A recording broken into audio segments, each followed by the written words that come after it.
when I came back from France. And after I was graduated from there in 1915, I went to a lumber camp up in Maine. When I came back and the war broke out, I just came back from the war in France. And before I went to war, I was working in the Webster and Atlas Bank. In the golden memory of Hollywood, Walter Brennan emerges as a living paradox.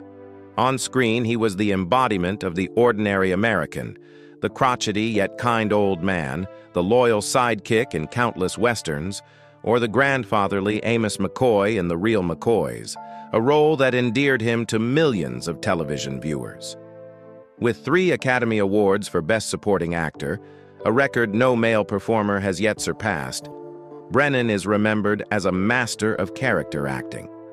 But beyond the spotlight, his life was far more complex and controversial. Born into a working-class Irish family, Brennan was wounded by poison gas in World War I, a trauma that left him with the high-pitched, raspy voice that became his trademark. He endured both triumph and ruin, losing everything in the Great Depression, scraping by as an extra, and then rising to become one of Hollywood's most indispensable faces.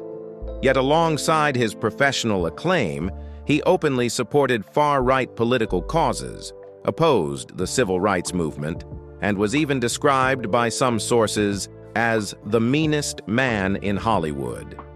Thus, the story of Walter Brennan is not only the artistic journey of a great character actor, but also a parallel tragedy. A man celebrated for his craft, yet forever shadowed by the darkness of his own beliefs and choices. Walter Andrew Brennan was born on July 25, 1894, in Lynn, Massachusetts, into a working-class Irish family. His father, William Brennan, was a skilled engineer who spent his life immersed in machinery and technical projects, while his mother, Margaret Flanagan, devoted herself entirely to caring for the family, quietly serving as its anchor. Their modest home in Swampscott, a quiet seaside town, offered no luxury, but it instilled simple values: discipline, perseverance, and a tireless work ethic. It was within this environment that young Brennan developed humility, endurance, and a quiet determination, qualities that would run like a thread through the course of his life. His childhood was modest, even austere, much like that of many New England children. He spent days roaming the small streets, occasionally following his father to construction sites where he watched him work with curiosity, and at other times sitting alone, letting his imagination drift far beyond the little coastal town. Though Brennan's face carried a weathered look from an early age, within him lay a sensitivity and a hidden love for the stage and the art of performance. His family often dismissed such inclinations as impractical, even fanciful, for a boy of Irish working-class roots. Yet it was this very spark that planted the seed of a dream he would one day pursue. His life took a decisive turn with the outbreak of World War I. Answering the call of duty, Brennan volunteered and served with the 101st Field Artillery Regiment in France. It was on the brutal battlefield that he faced a defining ordeal. During an attack, he was exposed to mustard gas. He survived, but the damage to his lungs left a lifelong scar. His voice was altered forever, thin, raspy, and distinct. What seemed like a curse became his unique hallmark, one that would later set him apart in the era of talking pictures and become his unmistakable trademark. After the war, Brennan returned to America with his altered voice and a soul hardened by fire and smoke. At that time, Hollywood was far from his thoughts. Instead, he tried many paths to make a living, working as a bank clerk, laboring as a lumberjack in the forests, even trying his hand as a reporter on the Boston docks. For a time, he even dreamed of moving to Guatemala to start a pineapple plantation, a vision that revealed his constant search for stability. He seemed to have found a promising path when he moved to California and invested in real estate. But in 1925, the housing crash wiped out all his savings, leaving him penniless. The blow nearly destroyed his hopes, but it also forced him to look for a new way forward, any opportunity that might put food on the table. It was in this moment of desperation that Brennan walked through the gates of Universal Studios. At first, He took on humble jobs, background roles, stunt work, and sometimes standing in for dangerous scenes. He could not have known then that the economic collapse, together with his war-damaged voice, would turn out to be two strange gifts of fate, opening the way to a career no one could have imagined. From a man with nothing, Walter Brennan would slowly rise to become one of the greatest figures in Hollywood history. After losing everything in real estate, Brennan was forced to find another way to make a living. At the time, Universal Studios was booming with demand for manpower in silent films, and later, talkies, becoming Brennan's last hope. He entered the lot not as a star, but as a laborer, a stuntman for horse falls, fistfights, and chase scenes, or just another face blending into the crowd in street sequences. From 1925 to 1935, the name Walter Brennan never appeared prominently on a movie poster. Most of his roles weren't even credited, yet those 10 years of being invisible proved invaluable. Brennan quietly learned how to study the camera, memorize lighting, understand the rhythm of filming, and most importantly, hone the craft of inhabiting a character in just a few fleeting seconds. He learned how to make audiences believe in a character, even if that character only crossed the screen for a moment. At first, audiences paid him no attention, but directors noticed. His thin frame, weathered face, and that distinctive high-pitched voice left by World War I gas injuries made Brennan stand out as a supporting presence. He lacked the matinee handsome looks of Clark Gable or Gary Cooper, but he possessed something Hollywood needed: authenticity. He could make audiences believe he truly was the farmer, the woodsman, or the outcast. The turning point came in 1936 with Come and Get It. As Swan Bostrom, the gentle carpenter living quietly on the margins, Brennan stunned Hollywood. Without flashy dialogue, he captured audiences with pained eyes and clumsy, heartfelt gestures. The performance won him the Academy Award for Best Supporting Actor, a surprise victory that opened a new era in his career. 2 years later, he proved himself again in Kentucky, 1938. As Peter Goodwin, the steadfast horse breeder full of quiet devotion, Brennan once more moved audiences to tears. This was more than a role. It was proof of his gift for transforming ordinary people into vivid, memorable screen characters. His second Oscar win confirmed his talent was no accident, but the result of decades of patience and relentless craft. The pinnacle came with The Westerner, 1940. Playing Judge Roy Bean, a bizarre figure, both comic and dangerous, Brennan went head-to-head with Gary Cooper and held his own. The performance not only captivated audiences, but secured him a historic record, his third Oscar. Walter Brennan became the first male actor in history to win 3 Academy Awards for acting, a feat that no supporting actor has matched to this day. After setting that record, Brennan's career did not plateau. On the contrary, he became a guarantee of quality for any film. The 1940s saw him appear repeatedly in major works alongside Hollywood's biggest stars. In 1941, he appeared in Sergeant York, the Howard Hawks-directed biopic of Alvin C. York, the World War I soldier turned national hero, with Gary Cooper in the lead role. Brennan played Pastor Rosier Pyle, the spiritual guide who helped shape York's faith and moral compass. Quiet and understated, Brennan's character brought sincerity, serving as a moral counterweight to York's inner struggles. The role earned him yet another Oscar nomination, reinforcing his influence in biopics and war dramas. 3 years later, Brennan left another mark with To Have and Have Not, 1944, the film that immortalized the pairing of Humphrey Bogart and Lauren Bacall. Set against the backdrop of World War II, Brennan portrayed Eddie, the alcoholic old sailor, eccentric, flawed, yet fiercely loyal. Eddie provided bitter laughs while also embodying tragedy, and Brennan made him unforgettable. Amid the tense atmosphere of war, his stumbling, weary figure, still clinging to loyalty and friendship, touched audiences deeply. Another peak came with Red River, 1948. Howard Hawks' classic Western starring John Wayne and Montgomery Clift.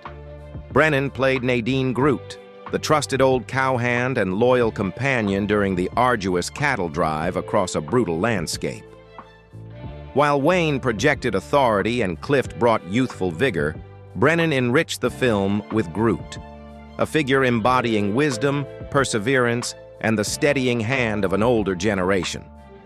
Though not the lead, Groot became the quiet heart of the story, humanizing one of the greatest Westerns ever made. In less than a decade, Walter Brennan had etched his name among the greatest supporting actors of all time. He proved that one didn't need to stand in the spotlight. A supporting role, if played with truth and depth, could become the very soul of a film. Stepping into the 1950s as Hollywood faced a great transformation with the rise of television, Walter Brennan was not left behind. On the contrary, he proved himself to be an artist who knew how to adapt to the times. Though already middle-aged, Brennan maintained a firm presence on the big screen, especially in the Western genre, the film style forever tied to images of cowboys and the harsh but iconic American frontier after the war. During this period, Brennan continued to collaborate with major names. The pinnacle came in 1959 when he appeared in Howard Hawks' Rio Bravo, later hailed as one of the greatest Westerns of all time. The film brought together stars like John Wayne, Dean Martin, and Ricky Nelson, yet Brennan carved out an irreplaceable mark.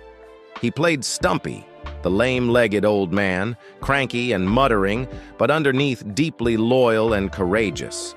With his trademark high-pitched voice and charming performance, Brennan turned Stumpy into a standout, providing comic relief while embodying warmth and bravery at critical moments.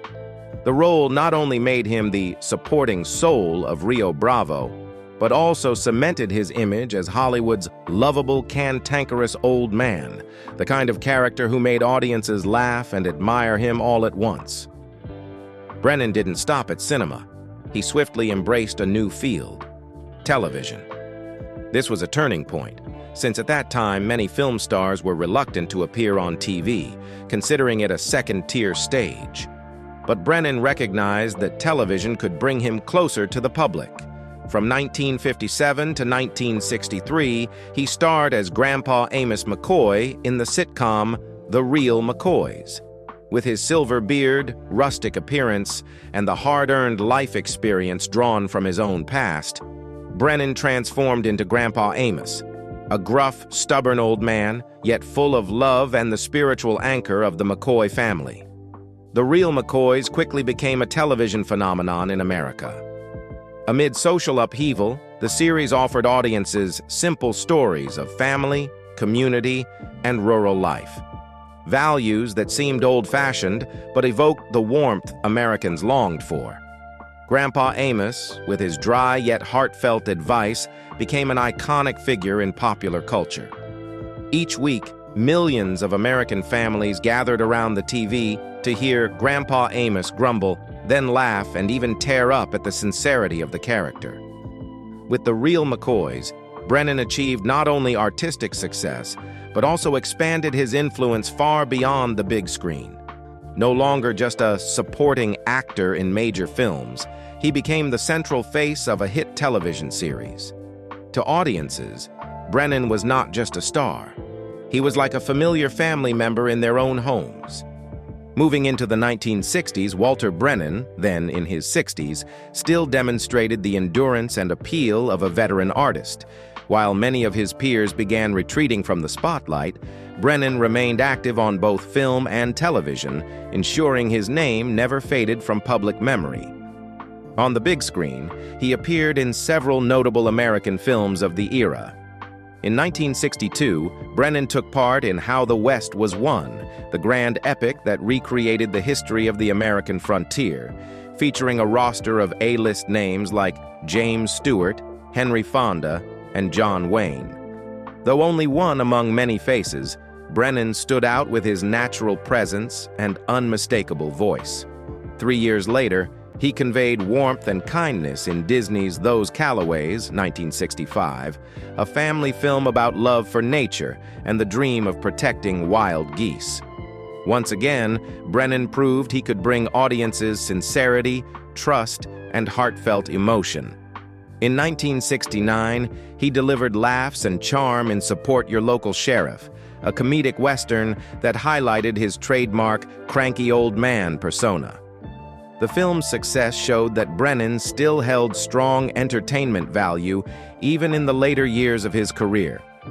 Alongside his film work, Brennan solidified his position on television, the medium that had carried his name into millions of American households. From 1967 to 1969, he starred in the series The Guns of Will Sonnet. Brennan played Will Sonnet, the aging but resolute grandfather journeying across the West with his grandson in search of his missing son. The series carried the spirit of the Western, but layered it with themes of family, hope, and unspoken regrets. Though not as widely popular as The Real McCoys, The Guns of Will Sonnet reaffirmed Brennan as a familiar face of American television across multiple generations. Most surprisingly, Brennan even ventured into music, a turn few would have predicted. With his thin, raspy voice, once considered a flaw, Brennan managed to turn it into an asset in country music.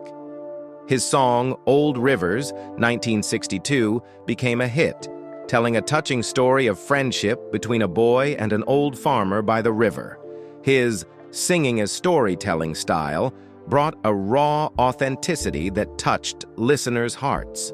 Old Rivers climbed the Billboard charts, opening a new chapter in Brennan's career, from veteran actor to unexpected recording star. To audiences, that voice was simply a continuation of his kindly, rustic old man characters, now brought to life in music with simplicity and depth. By the early 1970s, though age was catching up, Brennan continued taking on supporting roles in both film and television. His workload gradually slowed, as his health no longer allowed the same stamina. His final film was Smoke in the Wind, 1975, a small independent production released after his death.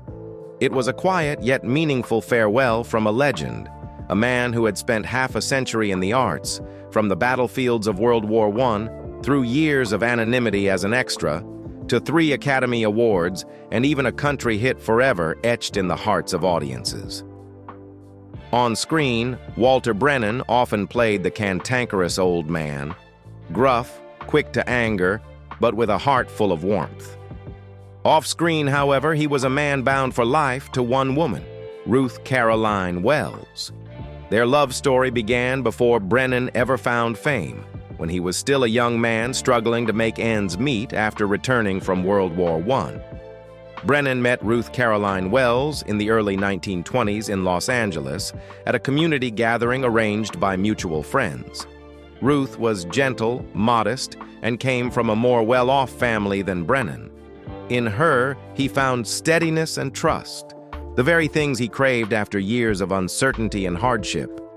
Their love grew in the simplest way: walks together, long conversations, and a shared dream of building a home. On October 17, 1920, Walter Brennan and Ruth Caroline Wells were married. It was a small, modest wedding with only family and a few close friends. At the time, Brennan was no star, and no one could have imagined he would one day stand on the Oscar stage. But Ruth chose him, a working-class young man with a war-damaged voice and an uncertain future. That choice became the most important anchor in Brennan's life.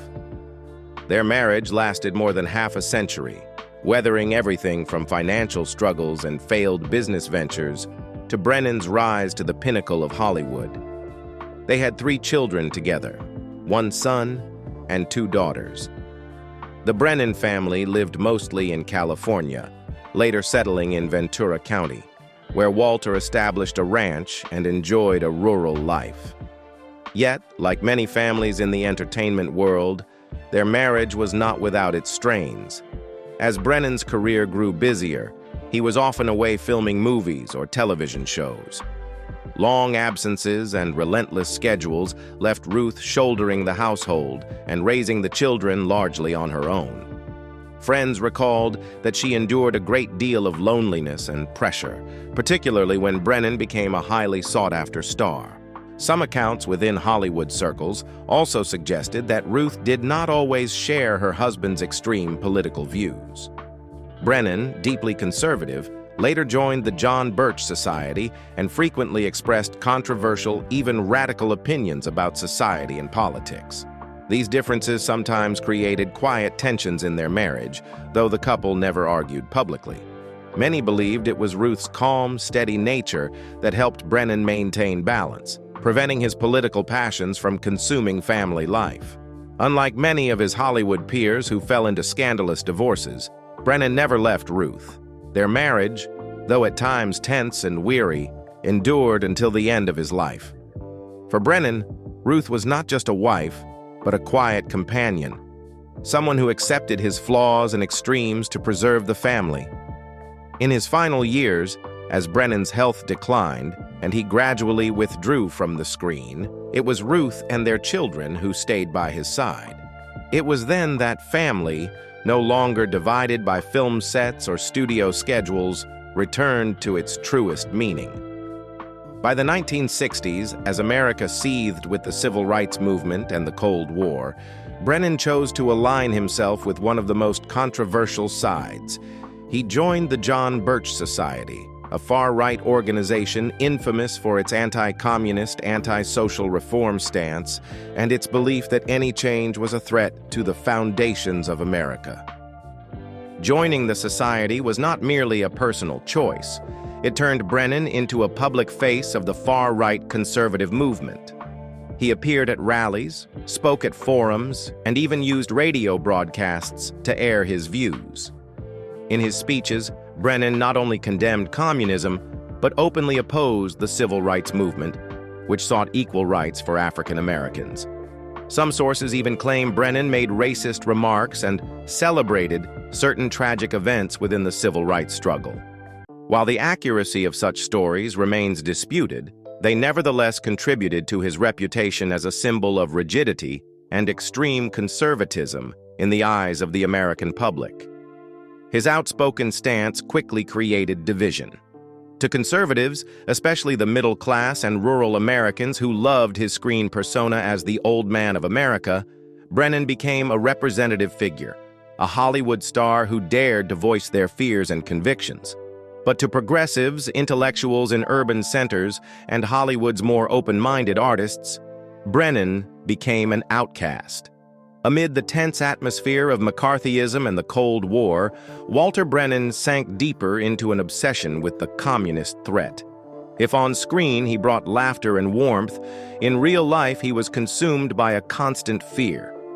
He began to distrust colleagues, particularly those with liberal leanings, who supported civil rights or opposed the war. To Brennan, any progressive opinion could be branded as leaning toward communism. This suspicion drove him to distance himself from fellow actors and limit his social circle within Hollywood, which he believed was a place where morality and patriotism were under threat. His fear went beyond words. Brennan went so far as to build a fallout shelter at his home, stockpiling food, water, and weapons. He even took survival training courses, preparing for what he saw as the inevitable scenario of America being invaded by communists. For him, this was not a remote hypothesis, but a certainty. These extreme actions transformed Brennan from a beloved star into an increasingly isolated figure. While conservative audiences continued to admire his toughness, most of the public began to drift away. The media no longer portrayed him as the kindly old man, but rather as a man defined by extremism and eccentricity.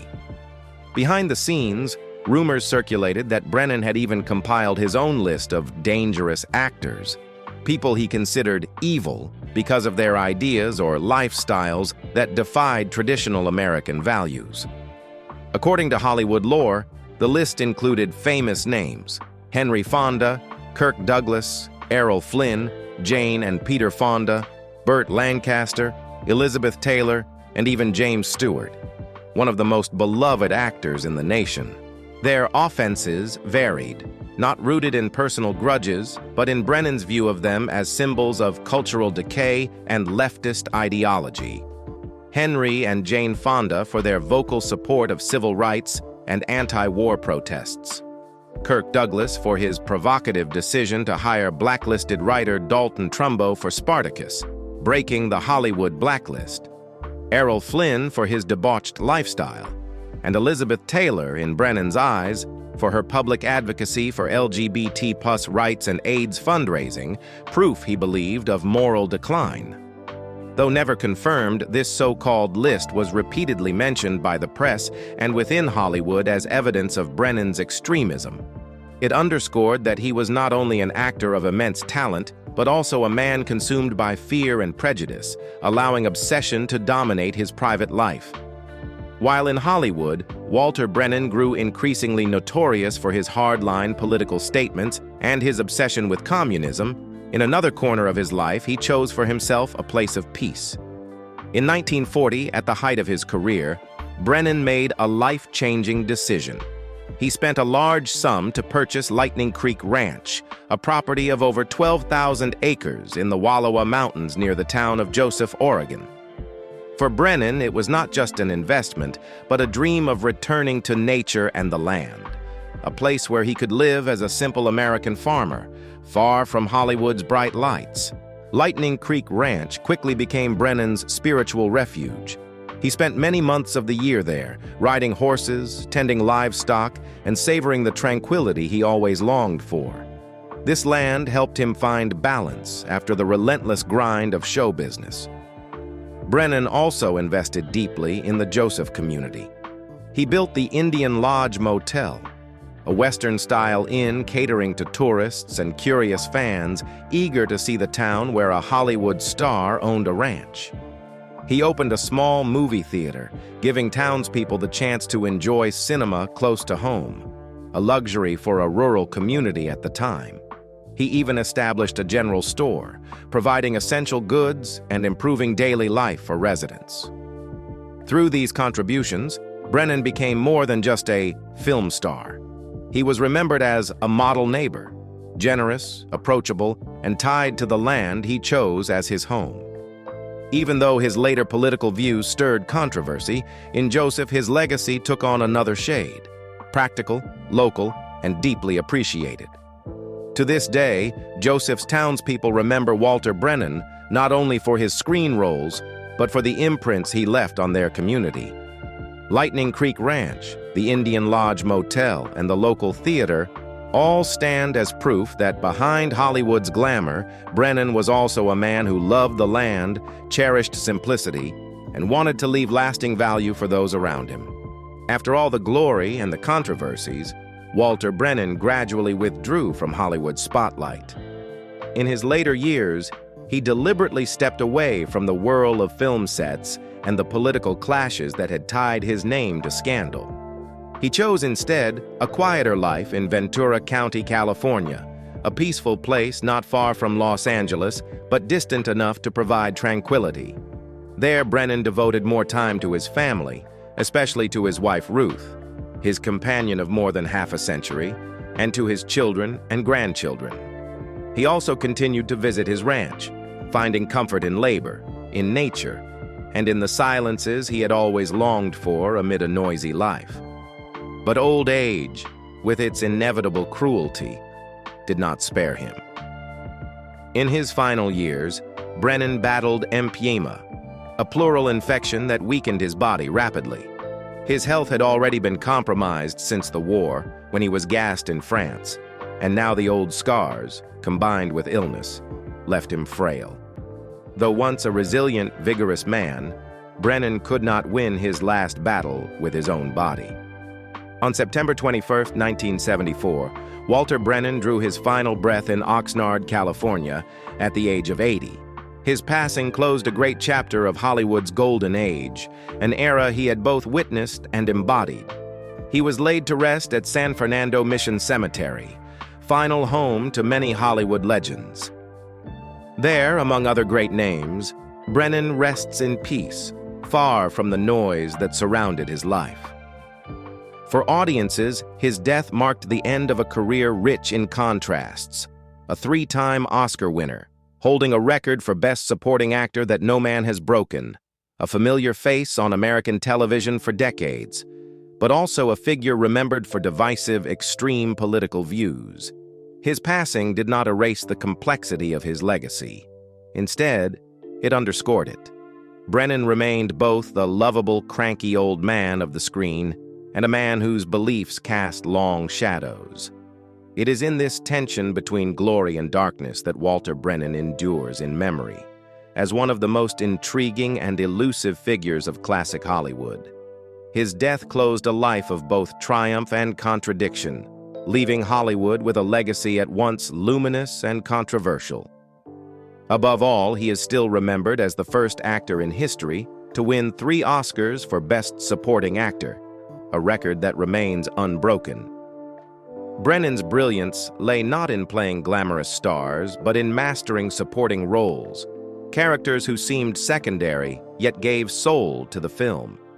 He turned his raspy, high-pitched voice, his weathered face, and his farmer's manner into a trademark, transforming weakness into strength, becoming irreplaceable in westerns and Hollywood classics alike. On the big screen, Brennan appeared in works etched into American film history. Come and Get It, 1936, Kentucky, 1938, The Westerner, 1940, Sergeant York, 1941, To Have and Have Not, 1944, Red River, 1948, Rio Bravo, 1959, How the West Was Won, 1962. These films not only cemented his place as an actor, but tied his image to American popular culture, especially in an era when the Western embodied courage and national identity. Beyond film, Brennan was one of the first actors to prove television could turn a star into a household figure. With The Real McCoys, 1957-1963, and later The Guns of Will Sonnet, 1967-1969, he became the image of the stubborn but loving grandfather, a character type that etched itself into the memory of millions of post-war Americans. More surprisingly, Brennan left his mark on music.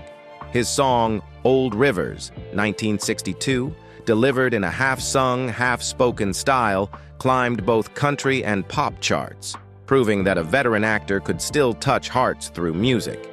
To this day, the song is considered a classic of American country. Off-screen, he left a concrete legacy in the small town of Joseph, Oregon.